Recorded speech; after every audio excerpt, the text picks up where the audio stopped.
Hello बच्चों, हिंदी तरंग में आप सभी का स्वागत है। आज हम कक्षा 8वीं की हिंदी विषय की प्रथम कविता ध्वनि के प्रश्न अभ्यास करेंगे। प्रथम प्रश्न है बच्चों कविता से, कवि को ऐसा विश्वास क्यों है कि उसका अंत अभी नहीं होगा। तो प्यारे बच्चों, इसका उत्तर होगा, कवि जो है वो आशावादी है, उसे अपने ऊपर पूर्ण विश्वास है। उसे ऐसा लगता है कि उसके जीवन का अंत अभी नहीं होगा, क्योंकि उसके जीवन में अभी अभी कोमल, मधुर, दयावान बसंत का आगमन हुआ है। उसके जीवन में काफी लंबे समय के बाद सुख एवं खुशियां आई हैं। इसलिए कवि को पूर्ण विश्वास है कि उसका अंत अभी नहीं होगा। बच्चों, अगला प्रश्न है, फूलों को अनंत तक विकसित करने के लिए कवि कौन कौन सा प्रयास करता है। तो इसका उत्तर होगा, फूलों को अनंत तक विकसित करने के लिए कवि उन्हें अनंत का द्वार दिखाने के लिए कहता है। कवि फूलों से उनका आलस्य समाप्त कर देना चाहता है। उन्हें विकसित करने के लिए कवि अपने जीवन रूपी अमृत को उनके लिए सींच देना चाहता है, ताकि वे आजीवन खिले रहें। खिले हुए फूल ही बच्चों सभी को अच्छे लगते हैं और सभी के अंदर खुशी का संचार करते हैं। अगला प्रश्न है बच्चों, कवि पुष्पों की तंद्रा और आलस्य को दूर हटाने के लिए क्या क्या करना चाहता है। तो इसका उत्तर होगा, कवि सोई हुई कलियों की तंद्रा, तंद्रा बच्चों समझते हो ना, नींद एवं आलस्य को दूर हटाने के लिए उन्हें अपने कोमल कोमल यानी कि मुलायम मुलायम प्यारे सपने अर्पित करना चाहता है। वह उन सोई हुई कलियों पर अपने हाथों से उन्हें सहलाना चाहता है। उन कलियों के लिए सूर्य को प्रकट करना चाहता है।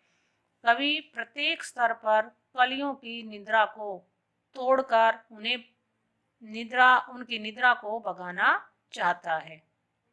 आगे प्रश्न है बच्चों कविता से आगे, कविता से आगे प्रथम प्रश्न है, बसंत को ऋतुराज क्यों कहा जाता है, आपस में चर्चा कीजिए। जैसे बच्चों आप सभी को विदित है कि हमारे देश में 6 ऋतुएं होती हैं, जिनमें से बसंत एक प्रमुख ऋतु है। बसंत को ऋतुराज बच्चों इसलिए कहा जाता है क्योंकि इस ऋतु में न तो अधिक सर्दी होती है और न अधिक गर्मी। मौसम बड़ा ही सुहावना होता है। फसल पककर तैयार होने की तरफ बढ़ रही होती है, इसलिए किसान भी बड़े खुश होते हैं। चारों तरफ खुशी और उल्लास का माहौल होता है, इसलिए बसंत को ऋतुराज कहा गया है। अगला प्रश्न है बच्चों, बसंत ऋतु में आने वाले त्योहारों के विषय में जानकारी एकत्र कीजिए और किसी एक त्योहार पर निबंध लिखिए। तो बच्चों बसंत ऋतु में अनेक त्योहार आते हैं, जैसे नागपंचमी, होली आदि। इनमें से हमारे उत्तर भारत में होली को बड़े उल्लास और उत्साह के साथ मनाया जाता है। होली जो है वो क्या है बच्चों, हिंदुओं का एक धार्मिक त्योहार है, जो कि किसके लिए मनाया जाता है। भक्त प्रहलाद जो थे उनको उनके पिता मरवाना चाहते थे, जिसका नाम था हिरण्यकश्यप, क्योंकि जो प्रहलाद था वो भगवान विष्णु का भक्त था और उनके पिता जो थे हिरण्यकश्यप वो नारायण की पूजा को अच्छा नहीं समझते थे, क्योंकि वो सभी को ये कहते थे कि सब मेरा ही नाम लेंगे, कोई मेरे नगर के अंदर भगवान का नाम नहीं लेगा। लेकिन उनका पुत्र जो था वो सबसे विपरीत था, वो भगवान का नाम लेता था। इसलिए उन्होंने अपने पुत्र को मरवाने के लिए अनेक यत्न किए, लेकिन हर बार उसके जो थे यत्न वो विफल हो जाते और प्रहलाद जो है वो बच जाता था। अंत में उसने निर्णय लिया, उसकी एक बहन थी जिसका नाम था होलिका, और उसे यह वरदान प्राप्त था कि वो आग में नहीं जलेगी। इसलिए हिरण्यकश्यप ने इस बात का लाभ उठाते हुए अपनी बहन को मनाया और अपने पुत्र प्रहलाद को उनकी गोद में बिठा दिया और चारों तरफ आग लगवा दी। लेकिन होलिका का जो मंतव्य था वो शुद्ध नहीं था, क्योंकि वो भगवान के भक्त प्रहलाद को मारना चाहती थी। इसलिए भगवान ने अपनी लीला दिखाई और होलिका जो है उसका दहन हो गया और प्रहलाद बच गया। और तभी से हमारे हिंदुओं के अंदर यह पर्व बड़े ही उल्लास के साथ मनाया जाता है। इस दिन लोग नई फसल के आगमन में खुश होते हैं और उसकी बालियां जो है उसमें भून कर लाते हैं। महिलाएं होलिका की पूजा करके आती हैं और अगले दिन रंगों का त्यौहार मनाया जाता है, जो कि एक खुशी का प्रतीक है। लोग एक दूसरे के वैर भाव को भूलकर आपस में गले मिलते हैं और एक दूसरे को रंग गुलाल इत्यादि लगाते हैं। तो बच्चों, ये था बसंत ऋतु के अंदर आने वाले त्योहारों के विषय में। तो अगला प्रश्न है बच्चों, ऋतु परिवर्तन का जीवन पर गहरा प्रभाव पड़ता है। इस कथन की पुष्टि आप किन किन बातों से कर सकते हैं, लिखिए। तो बच्चों, इसका उत्तर होगा, लोगों के जीवन पर ऋतु परिवर्तन का गहरा प्रभाव पड़ता है। ये बात तो आप सभी को पता है कि जब ऋतु बदलती है तो प्रभाव पड़ता है ना। जैसे ही सर्दी से गर्मी आती है तब भी हम कई बार बीमारियों से भी ग्रसित हो जाते हैं और रहन सहन में भी परिवर्तन आता है, क्योंकि जैसे ही सर्दी से गर्मी आएगी हमें पसीना आएगा, फिर ऊन के कपड़े हटाने पड़ेंगे, हम सूती कपड़ों की तरफ भागेंगे, घरों में पंखे चलने लग जाते हैं, कूलर चलने लग जाते हैं, इत्यादि इत्यादि। इसी तरह फिर वर्षा ऋतु आती है, उसमें किसान अपनी फसल बोते हैं और धरती माता जो कि गर्मी से त्रस्त होती है उसके ऊपर अनेक प्रकार के फसलों के अंकुर फूटते हैं। इसी तरह से बच्चों पतझड़, बसंत आदि ऋतुएं आती हैं।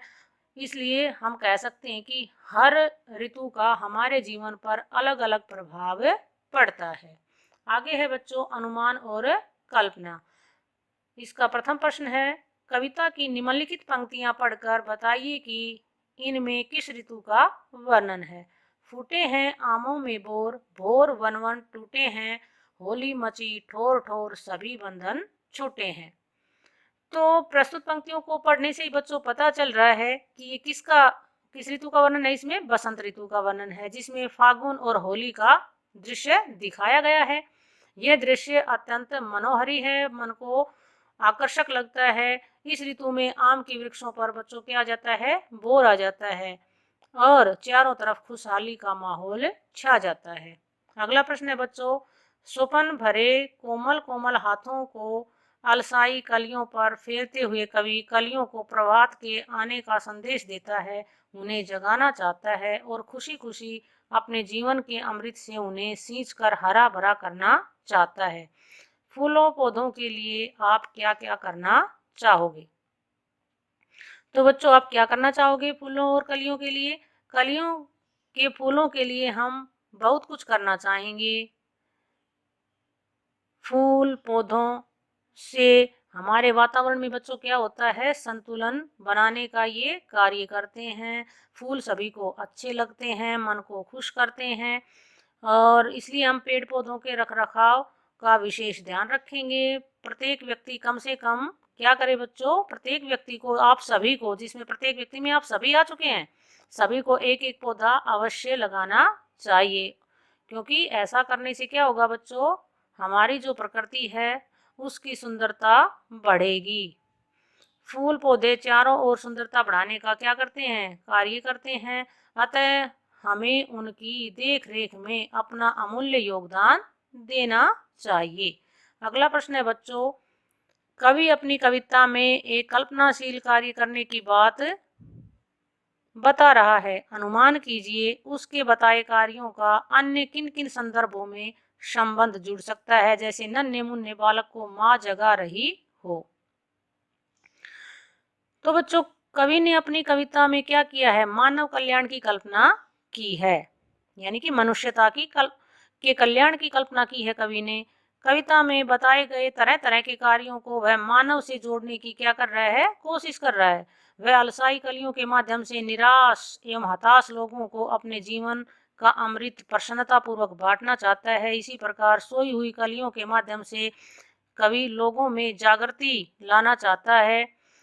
जैसे वह सोई कलियों पर हाथ फेर कर अपने हाथ से सहलाकर उन्हें जगाने का प्रयत्न करता है, ठीक उसी प्रकार उसने जीवन में निराश और हताश लोगों में जागृति और क्रांति का भाव पैदा करने का प्रयास किया है। यदि नन्हे मुन्ने बालक को माँ जगाने के लिए उसे सहलाती है, इसी प्रकार माली भी फूलों को अपने हाथों से बच्चों क्या करता है, सहलाता है, उन्हें सींचता है और संवारता है। आगे है बच्चों भाषा की बात। हरे हरे पुष्प पुष्प एक ही शब्द की एक ही अर्थ में पुनरावृत्ति हुई है। कविता के हरे हरे ये पात वाक्यांश में हरे हरे शब्द युग्म पात्रों के लिए विशेषण के रूप में प्रयुक्त हुए हैं। यहाँ पात शब्द बहुवचन में प्रयुक्त हैं। ऐसा प्रयोग भी होता है जब कर्ता या विशेष एक वचन में हो और कर्म या क्रिया या विशेषण बहुवचन में। जैसे वह लंबी चौड़ी बातें करने लगा। यहाँ कर्ता क्या है, एक वचन वह है ना, ये वह जो है ये एक वचन है, लेकिन आगे इसमें आया है कि लंबी चौड़ी बातें करने लगा। अब क्रिया किसमें हो गई, बहुवचन में। कविता में एक ही शब्द का एक से अधिक अर्थों में भी प्रयोग होता है। जैसे 3 बेर खाती, तो वे 3 बेर खाती हैं। जो 3 बेर खाती थी वह 3 बार खाने लगी हैं।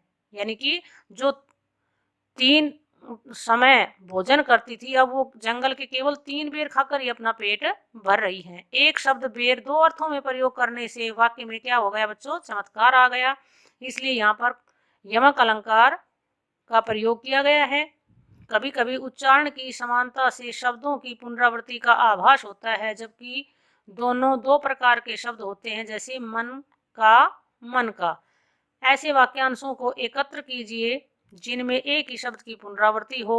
ऐसे प्रयोगों को ध्यान से देखिए और निम्नलिखित पुनरावृत्त शब्दों का वाक्यों में प्रयोग कीजिए। बातों बातों में, रह रहकर, लाल लाल, सुबह सुबह, रातों रात, घड़ी घड़ी। तो बच्चों देखिए इसका उत्तर हम किस तरह से करेंगे। बातों बातों में, जैसे राम बातों बातों में सभी को अपना बना लेता है। अरे उसकी क्या कहो, वह तो बातों बातों में सबको अपना बना लेता है। इस तरह से आप कर सकते हो। रह रहकर, जैसे मैंने जिस दुर्घटना को आज सुबह देखा था उसका विचार रह रहकर मेरे हृदय में डर उत्पन्न करने लगा। अरे उस दिन के तूफान को देखकर आज भी रह रहकर मेरे मन में कई बार शंका उत्पन्न हो जाती है। इसी तरह अगला है लाल लाल। गीता का चेहरा लज्जा के कारण लाल लाल हो गया। या आप छोटे बच्चे इस तरह भी कर सकते हो कि लाल लाल टमाटर खाने में बड़े स्वादिष्ट होते हैं। सुबह सुबह अधिकतर लोग सुबह सुबह सैर करने जाते हैं, और इसको हम इस तरह से भी कह सकते हैं कि सुबह सुबह सैर करने से स्वास्थ्य ठीक रहता है। रातों रात, रातों रात सरकार ने शहर की काया पलट कर दी। अरे जब हमारे शहर में मंत्री जी आए तो रातों रात प्रशासन ने शहर की काया पलट कर दी। इसी तरह अगला है घड़ी घड़ी। राकेश जाने क्यों मुझे घड़ी घड़ी फोन करके परेशान करता है। आजकल घड़ी घड़ी लोग बदलते रहते हैं। कोमल गात, मृदुल बसंत, हरे हरे ये पात। ये क्या है बच्चों, विशेषण जिस संज्ञा की विशेषता बताता है उसे हम क्या कहेंगे, विशेष्य कहते हैं। ऊपर दिए गए वाक्यांशों में गात, बसंत और पात ये शब्द क्या है बच्चों, विशेष्य, यानी कि ये क्या है, संज्ञा है, क्योंकि इनकी विशेषता कौन बता रहा है, विशेषण। किस रूप में, क्रमशः कोमल, मृदुल और हरे हरे शब्द के रूप में।